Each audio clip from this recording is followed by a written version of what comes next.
दिलावा के तनो मनैनी तोहरा से मिले धानी घर तोहरा आईनी माने न बात दिलावा के तनो मनैनी हरे रोगे है प्यार के खोराक दाना रोता नयन मन राख दाना धनिया होता के दाना रोता नयन मन राख दाना धनिया होता के दाना।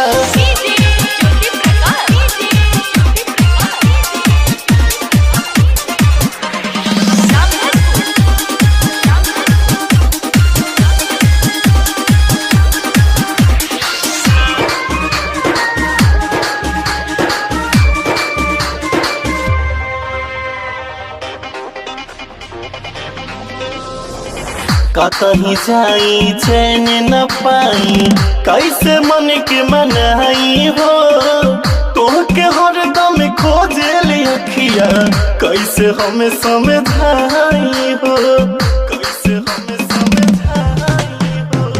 कतही जाई चैन न पाई कैसे मन के मनाई हो तोहके हरदम खोजे अखिया कैसे हमें समझाई हो।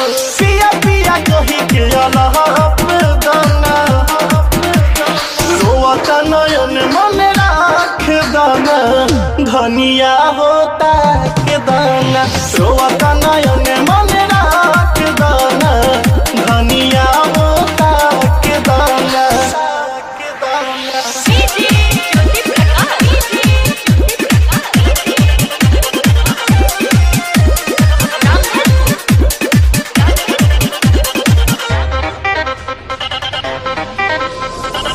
राज मिथल सिक्के दिलावा में तू ही प्यार जगहिलू हो रामू सूरज पूछे ले बतिया काहे मुहावा घुमैलू हो काहे मुहावा घुमैलू हो।